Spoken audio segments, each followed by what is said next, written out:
ನಮಸ್ಕಾರ ಈಶ್ವರ್ ಮಲ್ಪೆ ಅವರೇ. ನಮಸ್ಕಾರ ನಮಸ್ಕಾರ. ತುಂಬಾ ದುಃಖಕರ ಸಂಗತಿ. ಒಂದೇ ಕುಟುಂಬಕ್ಕೆ ಸೇರಿದವರು 11 ಜನ ಭಟ್ಕಳದಲ್ಲಿ ನೀರಲ್ಲಿ ಮುಳುಗ್ತಾರೆ. ತುಂಬಾ ದುರಾದೃಷ್ಟ ಅಂತ ಹೇಳಿದ್ರೆ, ಕಪ್ಪೆ ಚಿಪ್ ಅಂದ್ರೆ ಸಾಮಾನ್ಯವಾಗಿ ಕಪ್ಪೆ ಚಿಪ್ ಆರಿಸಿ ಬದುಕುವಂತವ್ರು ತಾವು ಕಳೆದ 2 ದಿವಸದಿಂದ ಅಲ್ಲೇ ಇದ್ರೆ ಎಲ್ಲರನ್ನು ಹುಡುಕಿ ಮೇಲ್ ತರುತ್ತಾ ಇದ್ರ, ಬಚಾವ್ ಮಾಡೋ ಪ್ರಯತ್ನ ಮಾಡ್ತಾ ಇದ್ರ. ಕೊನೆಗೂ 14 ಜನರಲ್ಲಿ 3 ಜನ ಬಚಾವ್ ಆಗಿದ್ದಾರೆ. ಇನ್ನು 11 ಜನ ಕೊನೆ ಉಸಿರು ಎಳೆದಿದ್ದಾರೆ. ಏನ್ ಸರ್ ಕತೆ ಇದು? ಕಪ್ಪೆ ಚಿಪ್ ಅಂದ್ರೆ ಏನ್ ಸರ್ ಮುಖ್ಯವಾಗಿ? ಖಂಡಿತವಾಗಿ ಸರ್, ಖಂಡಿತವಾಗಿ. ಇದು ಏನಂದ್ರೆ ಭಟ್ಕಳದಲ್ಲಿ ಜಿಲ್ಲೆಯಲ್ಲಿ ಅಲ್ಲಿನ ಒಂದು ವೆಂಕಟಪುರ ನದಿ, ಯಾಕಂದ್ರೆ ಅಳಿಯುವ ಬಾಗಿಲಿನತ್ತ ಒಂದು ಕುಟುಂಬದ 8 ಜನ ಮತ್ತೆ ಅವರ ಒಂದು ಸಂಬಂಧಿಕರು ಹತ್ತಿರದ ಒಟ್ಟಿಗೆ 14 ಜನ ಅಲ್ಲಿ ಹೋಗಿದ್ದಾರೆ. ಆ 14 ಜನರಲ್ಲಿ 8 ಜನ ಒಂದೇ ಕುಟುಂಬದವರು ಅದರಲ್ಲಿ ಮೃತಪಟ್ಟದ್ದು. ಆಮೇಲೆ 3 ಜನ ಬೇರೆಯವರು, ಒಟ್ಟಿಗೆ 11 ಜನ ಮೃತಪಡ್ತಾರೆ ಅದರಲ್ಲಿ. ದೋಣಿಯಲ್ಲಿ ಹೋಗಿದ್ದ ಅಥವಾ ಹೇಗದು? ಇಲ್ಲ ಇಲ್ಲ, ಇಲ್ಲೀಗ ನೋಡಿ, ಒಂದು ನದಿಯಲ್ಲಿ ಹತ್ರ ಒಂದು ಕಲ್ಲು ಬಂಡೆ ಇರ್ತದೆ. ಆ ಕಲ್ಲು ಬಂಡೆಯಲ್ಲಿ ಕಪ್ಪೆ ಚಿಪ್ಪ ನಿಮ್ಗೆ ಗೊತ್ತಿಲ್ಲ, ವಿಧದಲ್ಲಿ ಕಪ್ಪೆ ಚಿಪ್ಪಲ್ಲಿ 3-4 ವಿಧ ಇರ್ತದೆ. ಒಂದು ನಾವು ಮೊಳೆ ಅಂತ ಹೇಳ್ತೇವೆ, ಮೊಳೆ ಗೊತ್ತಾಗ ಕೊಯ್ಯಲ್ ಅಂತ, ತುಳುವಲ್ಲಿ ಕೊಯ್ಯಲ್ ಅಂತ ಹೇಳ್ತೇವೆ, ಕನ್ನಡದಲ್ಲಿ ಮೊಳೆ ಚಿಪ್ಪು ಅಂತ ಹೇಳ್ತೇವೆ. ಆಮೇಲೆ ಅಜೀರ್ ಅಂತ ಹೇಳ್ತೇವೆ, ಅದು ಕಲ್ಲಿಗೆ ಹಿಡಿದಿರ್ತದೆ. ಅದರೊಂದು ಮೀನುಗಳೊಂದು ಆಹಾರ ಆಗಿರ್ಬೋದು ತಿನ್ನೋದು, ಅಂತ ಒಂದು ಅಜೀರ್ ಅಂತ ಹೇಳ್ತೇವೆ. ಅದೊಂದು ಅದಾದ್ಮೇಲೆ ಇದು ಕಲ್ಲ ಅಂತ ಹೇಳ್ತೇವೆ. ಕಲ್ಲ ಅಂದ್ರೆ ತುಳುವಿನಲ್ಲಿ ಕಪ್ಪೆ ಚಿಪ್ಪು ಅಂತ ಕನ್ನಡದಲ್ಲಿ ಹೇಳ್ತಾರೆ, ತುಳುವಿನಲ್ಲಿ ಕಲ್ಲ ಅಂತ ಹೇಳ್ತಾರೆ. ಕಲ್ಲ. ಮರುವಾಯ ಅಂದ್ರೆ ಅದೇ, ಮರುವಾಯ ಅಂದ್ರೆ ಏನಂದ್ರೆ ಇದು ಯಾವುದು ಮೊಳೆ ಅಂತ ಹೇಳ್ತೇವಲ್ಲ ತುಳುವಲ್ಲಿ, ಅದಕ್ಕೆ ಕನ್ನಡದಲ್ಲಿ ಅದಕ್ಕೆ ಮರುವಾಯ ಅಂತ ಹೇಳ್ತಾರೆ ತುಳುವಲ್ಲಿ. ಅದರ ಅರ್ಥ ಇದು ಮುಖ್ಯವಾಗಿ ಮೀನಿನ ಆಹಾರನ ಇದು? ನಿಜವಾಗ್ಲೂ ಇದು ಉಂಟಲ್ಲ, ಮೀನಿನ ಆಹಾರ ಆಗಿರ್ತದೆ. ಇದು ದೊಡ್ಡದಾಗ್ತಾ ಬರುವಾಗ ಅಡಿಯಲ್ಲಿರುವ ಅದೊಂದು ಪಾಚಿಗಳು ತಿನ್ಲಿಕ್ಕೆ ಇದು ಬರ್ತದೆ, ಯಾವುದು ಮೊಟ್ಟೆ ಇಡ್ಲಿಕ್ಕೆಲ್ಲ ಮೀನುಗಳೆಲ್ಲ ಆ ಜಾಗಕ್ಕೆಲ್ಲ, ಅಂತ ಜಾಗದಲ್ಲಿ ಇದು ಆಗುವ ಇದು ಪ್ರಕೃತಿ ಇದೊಂದು. ಅಂದ್ರೆ ಅಲ್ಲ ಸರ್, ಈಗ ಮೀನುಗಳು ಮೊಟ್ಟೆ ಹಾಕ್ತಾವ ಒಂದು ಕಾರ್ನರ್ ಅಲ್ಲಿ. ಹೌದು. ನದಿ ಮತ್ತೆ ಸಮುದ್ರ ಸೇರೋ ಜಾಗದಲ್ಲಿ. ಹೌದು. ಅದರ ಅಭಿವೃದ್ಧಿ ಮಾಡುತ್ತೆ ಆ ಜಾಗನ ಸರ್ ಇದು? ಹೌದೌದು. ಇದು ನೋಡಿ, ಯಾವ್ದು ಬಂಡೆ ಇರ್ತದೆ, ಯಾವ್ದು ಪಿಲ್ಲರ್, ಈಗ ಕಾಂಕ್ರೀಟ್ ಪಿಲ್ಲರ್ಗಳು ಇರ್ತದೆ, ನಮ್ಮೊಂದು ಇದು ಸೇತುವೆ ಆಗಿರ್ಬೋದು, ಅಂತ ಜಾಗದ ಉಪ್ಪು ನೀರಿನ ಈ ಉಪ್ಪು ನೀರಿನ ಅವಗುಣಕ್ಕೆ ಜಾಸ್ತಿಯಾಗಿ ಆ ಕಪ್ಪೆ ಚಿಪ್ಪು ಹಿಡಿತದೆ ಆ ಕಲ್ಲಲ್ಲಿ. ಈ ಈ ಸಮಯದಲ್ಲಿ ಕೆಲವರು ಏನ್ ಮಾಡ್ತಾರೆ, ಕಪ್ಪೆ ಚಿಪ್ಪಿನ ಒಂದು ಒಳಗಡೆ ಅದರ ಮಾಂಸ, ಅದರ ಒಂದು ಪದಾರ್ಥ ಅಂತ ಹೇಳುವ ಒಂದು ಮಾಂಸವನ್ನು ತೆಗಿಲಿಕ್ಕೆ ಹೋಗ್ತಾರೆ. ಇಲ್ಲದ ಕೆಲವರು ಅದನ್ನೇ ಒಂದು ಜೀವನ ಮಾಡ್ತಿರ್ತಾರೆ, ಯಾಕಂದ್ರೆ ಅದರ ಮಾಂಸವನ್ನು ತೆಗೆದು ಮಾರಿ ಅದರ ಜೀವನವನ್ನು ಬಡ ಕುಟುಂಬದವರೆಲ್ಲ ಮಾಡ್ತಾ ಇರ್ತಾರೆ. ಆ ರೀತಿಯಾಗಿ ಹೋಗಿದ್ದ ಒಂದು ತಂಡದಲ್ಲಿ ಈ ರೀತಿ ಒಂದು ದುರ್ಘಟನೆ ಆಗಿದೆ. ಈ 14 ಜನರ ವೃತ್ತಿ ಅದು? ಇಲ್ಲ ಇಲ್ಲ, ಕೆಲವರು ಅದರಲ್ಲಿ ಒಂದು ಮಹಿಳೆ ಇದು ಯಾವುದು ಅಮೀನ್ ಮಾಡ್ತಾರೆ, ಕೆಲವರು ಆಶಾ ಕಾರ್ಯಕರ್ತನೂ ಆಗಿದ್ದ ಒಂದು ಮಹಿಳೆನೂ ಇದ್ದಾರೆ. ರಜೆ ಸಂದರ್ಭದಲ್ಲಿ ಹೋಗಿದ್ದಾರೆ ಅವರು. ಸೊ ಇದನ್ನೇನಂತ ಹೇಳಿದ್ರೆ ಇದು ಪ್ರತಿ ದಿವಸ ತೆಗಿತಾರೆ ಸರ್ ಆ ರೀತಿ ಚಿಪ್ಪನ್ನ? ಹೌದು, ಪ್ರತಿ ದಿವಸ ತೆಗಿಬಹುದು. ಯಾಕಂದ್ರೆ ಈ ಕಾಲದಲ್ಲಿ ಏನ್ ಕೊಡ್ತಾರೆ, ಈಗ ಮೀನ್ ಸಿಗದಿದ್ರೆ, ಮೀನು ಸಿಗದಿದ್ರೆ ಅದನ್ನು ತೆಗೆದು ಅದರ ಮಾಂಸದ ಒಂದು ಪದಾರ್ಥ ಮಾಡ್ತಾರೆ. ಕೆಲವರು ಬಡ ಕುಟುಂಬದವರು ಅದನ್ನೇ ತಗೊಂಡು ಬಂದು ಮಾಡ್ತಾರೆ. ಮಾಡಿದಾಗ ಅವರ ಜೀವನ ಒಂದು ಆಗ್ತದೆ. ಆ ರೀತಿ ಆಗುವ ಸಂದರ್ಭನೂ ಇರ್ತದೆ. ಯಾಕಂದ್ರೆ 8 ಜನ ಒಂದೇ ಕುಟುಂಬದವರು ಹೋಗ್ಬೇಕಂತಿಲ್ಲಲ್ಲ, ಅದನ್ನು ಸಿಗ್ದು ಅವರು ಮಾರ್ಬೋದು, ಜೀವನ ಮಾಡ್ಬೋದು, ಅಲ್ಲ ಪದಾರ್ಥ ಮಾಡ್ಬೋದು, ಏನಾದ್ರೂ ಒಂದು ಮಾಡ್ಬೋದು ಅವರು. ಹಾ ಸರ್, ಇವರು ಎಲ್ಲಿಂದ ಹೊರಟಿದ್ರು ಸರ್? ಎಷ್ಟು ಗಂಟೆಗೆ ಹೊರಟಿದ್ರಂತೆ? ಬೆಳಿಗ್ಗೆ. ಅದು ನೋಡಿ, ಈಗ ನಮ್ಮ ಒಂದು ಸಮುದ್ರದಲ್ಲಿ ಲೋ ಟೈಡ್ ಮತ್ತೆ ಹೈ ಟೈಡ್ ಅಂತ ಇರ್ತದೆ, ಉಬ್ಬರ ಮತ್ತೆ ಇಳಿತ ಇರ್ತದೆ. ಆ ರೀತಿ ಆಗುವಾಗ ಇಳಿತ ಸಮಯದಲ್ಲಿ ಅವರು ದಾಟ್ತಾರೆ ಆ ಕಲ್ಲ ಹತ್ರ. ಅವಾಗ ಅವರ ಕಾಲಿನ ಗಂಟಷ್ಟು ನೀರು ಇರ್ತದೆ ಅದರಲ್ಲಿ, ನದಿಯಲ್ಲಿ. ನದಿ ಯಾವ್ದು ಗೊತ್ತದು? ವೆಂಕಟಪುರ ನದಿ. Okay sir. ಕಾಲು ಅಲ್ಲಿಂದ ಸಮುದ್ರ ಸೇರಲು ಕೇವಲ 1 ಕಿಲೋಮೀಟರ್ ಇರುವುದು. ಓ, ಸಮುದ್ರದ ದಡೆಗೆ 1 ಕಿಲೋಮೀಟರ್ ಇರುವುದು? ಹೌದು. ಯಾಕಂದ್ರೆ ಅಲ್ಲಿ ಅಳಿಯುವ ಬಾಗಿಲ ಹತ್ರ. ಅವಾಗ ಏನಾಯ್ತು, ಸಮುದ್ರ ನೀರು ಇಳಿತ ಶುರುವಾದ ದಿವಸ 6 ಗಂಟೆ ಬೆಳಿಗ್ಗೆಯಿಂದ 12 ಗಂಟೆ ತನಕ ಇಳಿತದೆ, ಬೆಳಿಗ್ಗೆಯಿಂದ ಮಧ್ಯಾಹ್ನ ತನಕ. ಓ, ಆಗ ಇವರು ನಡ್ಕೊಂಡು ಹೋಗ್ಬಿಟ್ಟಿದ್ದಾರೆ ಸೀದಾ? ಬೆಳಿಗ್ಗೆ ಒಂದು 8 ಗಂಟೆಗೆ ಹೋಗಿರ್ಬೋದು ಅಲ್ಲಿ. ಆ ಕಡೆ ಹೋದಾಗ ನೀರು ಕಮ್ಮಿ ಆಗಿರ್ತದೆ. ಮಧ್ಯಾಹ್ನ 12. ಇವರು ಎಂತ ಮಾಡಿದ್ರು, 11:30 12 ಗಂಟೆಗೆ ಈಚೆ ಬರ್ಲಿಕ್ಕೆ ಶುರು ಮಾಡಿದ್ರು. ಅವಾಗ ಒಬ್ಬರಲ್ಲಿ ಸ್ಟಾರ್ಟ್ ಆಗ್ತಾ ಇರ್ತದೆ ಫುಲ್ ಆಗ್ಲಿಕ್ಕೆ. ಇವ್ರು ಬರುವಾಗ ಅಲ್ಲೊಂದು ತೋಡ್ತಾರೆ ಉಂಟದು ನೀರು, ಅದನ್ನು ದಾಟಿ ಆಚೆ ಕಡೆ ಹೋಗಿದ್ದಾರೆ. ಈಚೆ ಬರುವಾಗ ಅವರ ಕುತ್ತಿಗೆ ತನಕ ಸಹ ನೀರಾಯ್ತು. ನೀರು ಸಾಧಾರಣ ಆ ದಿವಸ 12 ಗಂಟೆಯಿಂದ ಮಧ್ಯಾಹ್ನ 5 ಗಂಟೆಗೆ ಫುಲ್ ಆಗಿಬಿಡ್ತದೆ. ಓ, 12 ಗಂಟೆಯಿಂದ 5 ಗಂಟೆವರೆಗೆ ನೀರು ಫುಲ್ ಜಾಸ್ತಿ, ಸಮುದ್ರದೆಲ್ಲ ರಿವರ್ಸ್ ನದಿಗೆ ಬಂದ್ಬಿಡುತ್ತೆ. ಹೌದು. ಒಂದ್ಸಲ ಉಬ್ಬರಾಗಿರ್ತದೆ, ಮತ್ತೊಂದ್ಸಲ ಇಳಿತ ಆಗಿರ್ತದೆ. ಸೊ ಇದ್ರ ಬಗ್ಗೆ ತುಂಬಾ ಎಚ್ಚರವಾಗಿರ್ಬೇಕು ಅಂತೀರಾ ನೀವು ಫಸ್ಟ್ ಎಲ್ಲರಿಗೂ? ಖಂಡಿತವಾಗಿ. ನದಿ ಪಕ್ಕ ಇರೋರು ಸಮುದ್ರದ ಏರಿಳಿತಗಳ ಬಗ್ಗೆ ನೋಡ್ಬೇಕು ಅಂತೀರಾ? ಖಂಡಿತವಾಗಿ. ಯಾಕೆಂದ್ರೆ ಏರಿಳಿತ ಬಗ್ಗೆ ನೋಡಿ, ಒಂದು ಇದು ಸುನಾಮಿ ಆಗೋ ಸಂದರ್ಭದಲ್ಲೂ ಸಹ ಆ ಕಡೆ ಒಂದು ಮೀನುಗಾರರಾಗಿರ್ಬೋದು, ಅಲ್ಲಿನ ಒಂದು ಮನೆಯವರಾಗಿರ್ಬೋದು. ಯಾಕೆಂದ್ರೆ ಈ ಪ್ರಕೃತಿಗೆ ಯಾವಾಗ ನೀರು ಉಬ್ಬರ ಜಾಸ್ತಿ ಆಗ್ತದೆ, ಅಮಾವಾಸ್ಯೆ ಹುಣ್ಣಿಮೆಗೆಲ್ಲ ದೊಡ್ಡದಾಗಿ ಆಗ್ತದೆ. ಅಮಾವಾಸ್ಯೆ ಹುಣ್ಣಿಮೆ ಸಮಯ ಇಳಿತ ಅಂದ್ರೆ ತುಂಬಾ ಕಮ್ಮಿ ಆಗಿರ್ತದೆ. ಫುಲ್ ಆದ್ಮೇಲೆ ಉಬ್ಬರಕ್ಕೆ ತುಂಬಾ ಫುಲ್ ನೀರಾಗಿರ್ತದೆ. ಅದು ಅಮಾವಾಸ್ಯೆ ಹುಣ್ಣಿಮೆ ಸಮಯದಲ್ಲಿ ಆಗಿರ್ತದೆ ಅದು. ಈ ರೀತಿ ಆಗುವಾಗ ನಿನ್ನೆ ಸಾಗಿ ಇಷ್ಟು ತನಕ ಆ ಜಾಗದಲ್ಲಿ ಯಾರು ಮೃತಪಟ್ಟಿಲ್ಲ. ಇದು ಮೊದಲ ಬಾರಿಗೆ ಆ ಜಾಗದಲ್ಲಿ ಮೃತಪಟ್ಟಿದ್ದಾರೆ ಆ ಜಿಲ್ಲೆಯಲ್ಲಿ, ಉತ್ತರ ಕನ್ನಡ ಜಿಲ್ಲೆಯಲ್ಲಿ. ಸರ್ ನಿನ್ನೆ ಅಂತ ಹೇಳಿದ್ರೆ ನಿನ್ನೆ ರವಿವಾರ ಸಂಡೇ, ನಿನ್ನೆ ಬೆಳಗ್ಗೆ 8 ಗಂಟೆಗೆ ಇವ್ರು ಹೋಗಿದ್ದಾರೆ. 11:30 ಸುಮಾರು ಇವ್ರು ವಾಪಸ್ ಬರ್ತಾ ಇದಾರೆ. ಅಲ್ಲಿ ಒಂದು ಕಡೆ ಗುಂಡಿ ಇದೆ ಸ್ವಲ್ಪ, ಅದು ತೋಟ ನೀರು ಹರಿತಾ ಇತ್ತು. ಆ ಗುಂಡಿ ಹೋಗುವಾಗ ಅವ್ರಿಗೆ ಮೊಣಕಲ್ಲಷ್ಟಿತ್ತು, ಬರುವಾಗ ಅವರ ಕುತ್ತಿಗೆಯಿಂದ ಮೇಲೆ ಬರ್ಲಿಕ್ಕೆ ಶುರುವಾಯಿತು. ನೀರು ಜೋರಾಗಿ ಬರ್ಲಿಕ್ಕೆ ಶುರುವಾಯಿತು. ಅವರೆಲ್ಲ ಹೆಚ್ಚಿನ ಅದರಲ್ಲಿ 3 ಜನ ಗಂಡಸರು ಇದ್ರಲ್ಲ, ಆ ಹೆಣ್ಮಕ್ಳು ಏನ್ ಮಾಡಿದ್ರು, ಅವ್ರನ್ನ ಗಟ್ಟಿಯಾಗಿ ಹಿಡ್ಕೊಂಡ್ರು. ಅದರಿಂದ ಅವರು ಏನಾಯ್ತು, ಈಚೆ ಬರ್ಲಿ ದಡ ಸೇರ್ಲಿಕ್ಕೆ ಆಗಲಿ. ಕೆಲವರಿಗೆ ಭಯಪಟ್ಟು ಪ್ಯಾನಿಕ್ ಅಟ್ಯಾಕ್ ಸಹ ಆಗಿರ್ಬೋದು ಅದರಲ್ಲಿ. ಯಾಕೆ ಭಯಭೀತರಾಗಿದ್ರು, ಯಾಕೆಂದ್ರೆ ಒಂದೇ ಸಲ ನೀರು ಬಂದ್ಬಿಡ್ತಾ ಅಂತ ಹೇಳಿ. ಹೌದೌದು, ನೀವು ಹೇಳಿದಂಗೆ ನೀರು ಬಂದಾಗ ಒಂದೇ ಸಲ ಎಲ್ಲರೂ ಮುಳುಗ್ತಾರೆ. ಮುಳುಗಿದಾಗ ಏನು ವಿಶೇಷ ಏನಂದ್ರೆ, ನಾವು ಇಷ್ಟು ತನಕ ಎಷ್ಟೋ ಶವಗಳನ್ನು ತೆಗೆದಿದ್ದೇವೆ.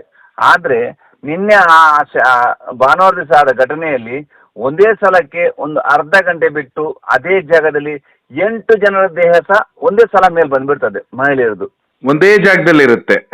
ಅಲ್ಲಿಂದ ಸ್ವಲ್ಪ 100 ಮೀಟರ್ ದೂರದಲ್ಲಿ ಆ ಕಡೆ ಬಂದಿರ್ತದೆ ಮೇಲೆ. ಇದು ವಿಶೇಷ ಏನಂದ್ರೆ, ಯಾರಾದ್ರೂ ನೀರಿಗೆ ಬಿದ್ದಾಗ 24 ಗಂಟೆ ಬೇಕು ಒಂದು ದೇಹಕ್ಕೆ, ಇಲ್ಲದ್ರೆ ಒಂದು 12 ಗಂಟೆ ಆದ್ರೆ ಬೇಕು. ಆದ್ರೆ ವಿಶೇಷವಾಗಿ ಹೆಣ್ಣು ಮಕ್ಕಳ ದೇಹ ಒಂದೇ ಗಂಟೆಯಲ್ಲಿ, ಅರ್ಧ ಗಂಟೆಯಲ್ಲಿ ಮೇಲೆ ಬಂದ್ಬಿಟ್ಟಿದೆ. ಎಷ್ಟು ವಯಸ್ಸಿತ್ತು ಸರ್ ಎಲ್ಲ ಲೇಡೀಸ್ದು? ಕೆಲವರು ಒಂದು ಕೇವಲ 40ರಿಂದ 45, 30ರಿಂದ 35 ಆ ಲೆವೆಲ್ ಅಲ್ಲಿ ಇದ್ರು ಎಲ್ಲರೂ. ನೀರು ಯಾವಾಗ ಜಾಸ್ತಿ ಆಗುತ್ತೆ ಅವಾಗ ಯಾವ ರೀತಿ ಏನೆಲ್ಲ ನಡೆಯುತ್ತಂತ ನಿಮ್ಗೆ ಹೇಳಿರ್ಬೋದಲ್ಲ, ಅಲ್ಲಿ ಯಾವ ರೀತಿ ಆಗಿರ್ಬೋದು ಪರಿಸ್ಥಿತಿ ಅಂತ ಹೇಳಿ? ನಮಗೆ ಕಾಲ್ ಬರ್ತದೆ. ನಮಗೆ ಕಾಲ್ ಬರುವಾಗ ಆಗಿದ್ದು ದುರಂತ 12 ಗಂಟೆ, 12 ಗಂಟೆ ಒಳಗೆ ಆಗಿದೆ. ನಮಗೆ ಕಾಲ್ ಬರುವಾಗ 2 ಗಂಟೆ ಆಗ್ತದೆ. ಬಚಾವ್ ಮಾಡ್ಕೊಳ್ಳೋದಕ್ಕೆ ಯಾರ್ಯಾರು ಪ್ರಯತ್ನನೇ ಪಡೋದಿಲ್ವಾ ಸರ್?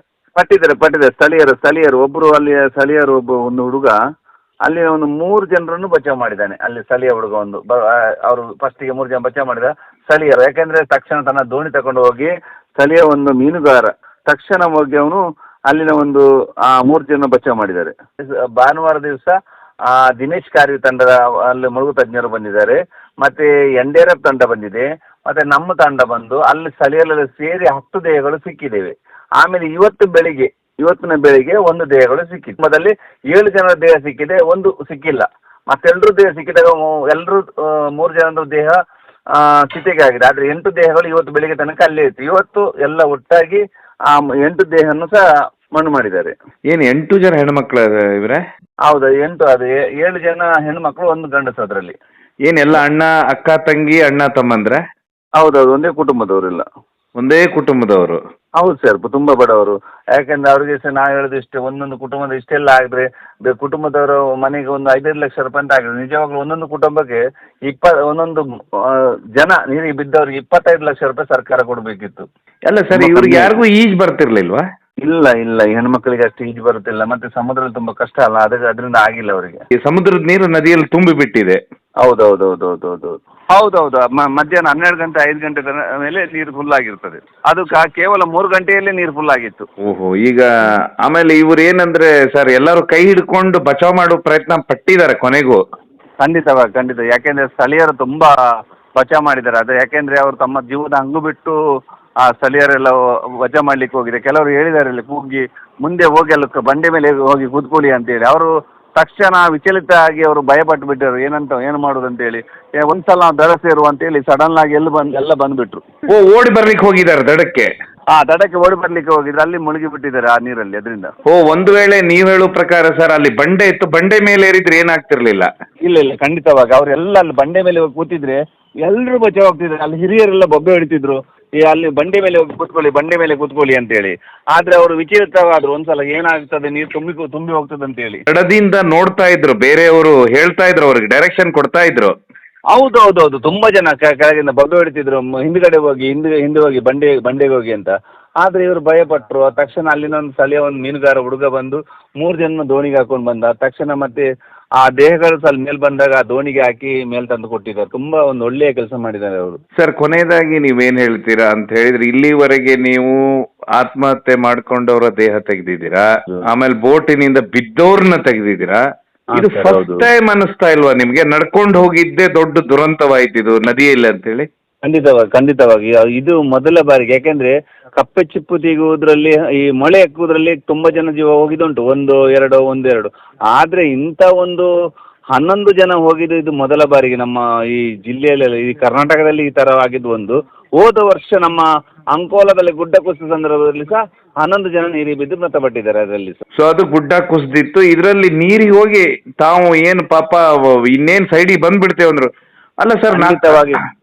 ನಾಲ್ಕು ಖಂಡಿತವಾಗಿ ತಾಸು ಸರ್. ನೀರೊಳಗೆ ಹುಡುಕ್ತಾರ ಕಪ್ಪೆ ಚಿಪ್ಪನ ಕೆಳಗೆ ಹೋಗಿ? ಅಲ್ಲಲ್ಲ, ಅದು ಇದೆಲ್ಲ ನೀರು ಕಮ್ಮಿ ಇರ್ತದೆ, ಕಲ್ಲಲ್ಲಿ ತೆಗೆದು ಗೋಣಿ ತುಂಬಿಸ್ತಾರೆ. ಎಲ್ರಿಗೂ ಕೈಯಲ್ಲಿ ಮೇಲೆ ಇರ್ತದೆ, ಕಲ್ಲಲ್ಲಿ ನೀರು ಇಳಿತಾ ಆದಾಗ ಕಲ್ಲಲ್ಲಿ ಕಪ್ಪೆ ಚಿಪ್ಪು ಹಿಡಿದಿರ್ತದೆ, ಅದನ್ನು ಕತ್ತಿಯ ಮುಖಾಂತರ ತೆಗೆದು ಚುಂಪಾದ ವಸ್ತುಗಳನ್ನು ತೆಗೆದು ಅದನ್ನು ಗೋಣಿ ತುಂಬಿಸಿ ಈಚೆ ದಡಕ್ಕೆ ತರ್ತಾರೆ ಎಲ್ಲ. ಓ, ಇದು ಕತ್ತಿ ಮುಖಾಂತರ ತೆಗೆದು ಬುಡದಲ್ಲಿ? ಹೌದು, ಕೈಯಲ್ಲಿ ಬರಲ್ಲ, ಕತ್ತಿ ಯಾವ್ದದು ಸಲಕರಣೆಯಿಂದ ತೆಗಿಬೇಕು, ಯಾಕಂದ್ರೆ ಅಷ್ಟು ಗಟ್ಟಿಯಾಗಿ ಕಲ್ಲಲ್ಲಿ ಹಿಡಿದಿರ್ತದೆ ಅದು. ಓ, ಕಲ್ಲಲ್ಲಿ ಹಿಡಿದಿರುತ್ತೆ ಇದು. ಹೌದೌದು. ಇದು ಮೀನಿನ ಆಹಾರ, ಇದನ್ನ ಮನುಷ್ಯನು ತಿಂತಾನೆ? ಹೌದು, ಖಂಡಿತವಾಗಿ ಮೀನಿನ ಆಹಾರ ಸಹ ಉಂಟು. ಯಾಕಂದ್ರೆ ಅದರಲ್ಲಿ ಪಾಸಮ್ಗಳು ಉಂಟಲ್ಲ, ಅದರಲ್ಲಿ ಅಲೆಂಜಿಗಳು ಅಂತ ಹೇಳ್ತಾರೆ, ಅದನ್ನು ತಿನ್ಲಿಕ್ಕೆ ಇದು ಮೀನುಗಳು ಬರ್ತದೆ. ಇದರ ಒಳಗಡೆ ಇರುವ ಮಾಂಸವನ್ನು ನಮ್ಮ ಇವರು ಮನುಷ್ಯರು ತಿಂತಾರೆ.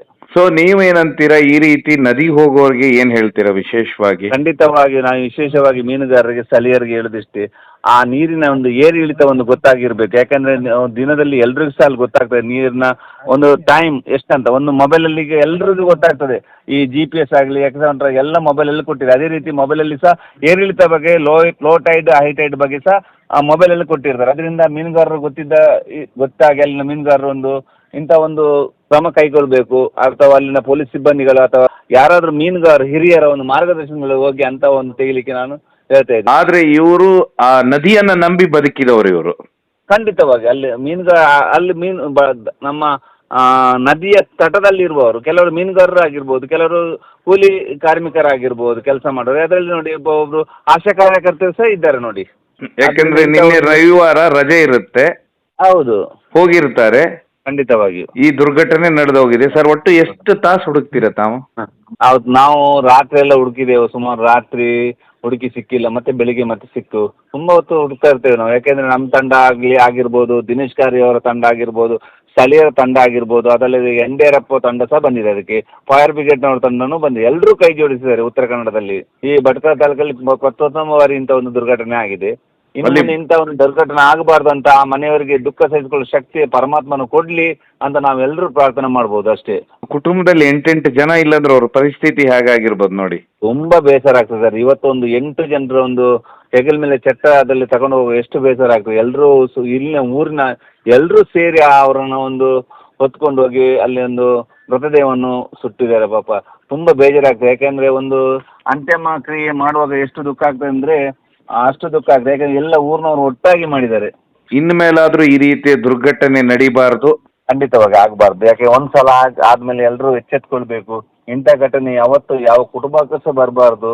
ಆದಷ್ಟು ಸುರಕ್ಷಿತವಾಗಿರ್ಬೇಕು. ಎಲ್ರಿಗೂ ಸಹ ಹೇಳ್ತೀನಿ, ಈಜಿನಲ್ಲಿ ನೀರು ದಡಕ್ಕೆ ಹೋಗಿ ಸ್ವಿಮ್ಮಿಂಗ್ ಗೊತ್ತಿರ್ಬೇಕು. ಒಂದು ಪ್ರಾಣ ಹೋದಾಗ ತುಂಬಾ ದುಃಖ ಆಗ್ತದೆ ಈ ರೀತಿಯಾಗಿ. ಯಾಕೆಂದ್ರೆ ಒಂದು ಖಾಲಿ ಕಪ್ಪೆ ಚಿಪ್ಪು ತೆಗಿಲಿಕ್ಕೆ ಹೋಗಿ ಅಡಿಗೆ ಪದಾರ್ಥಕ್ಕೋಸ್ಕರ ಹೋಗಿ ಇಂಥ ಒಂದು ದುರ್ಘಟನೆ ಆಗಿ ಒಂದು ಜೀವ ಹೋದಾಗ ಎಲ್ರಿಗೂ ಸಹ ಬೇಸರ ಆಗ್ತದೆ. ಇನ್ನು ಮುಂದೆ ಯಾರು ಸಹ ಸೂಕ್ಷ್ಮವಾಗಿ ಇಂಥ ಜಾಗಗಳಿಗೆ ಹೋಗಬಾರ್ದು. ಅಲ್ಲಿ ನೀರಿನ ಒಂದು ಇಳಿತ ಮತ್ತೆ ಉಬ್ಬರದ ಬಗ್ಗೆ ತಿಳ್ಕೊಂಡು ಹೋಗ್ಬೇಕಂತ ಎಲ್ರಿಗೂ ನಾನು ಕೈ ಮುಗಿದು ಕೇಳ್ತಿದ್ದೇನೆ. ಸರ್ ಮಲ್ಪೆ ಅವರೇ.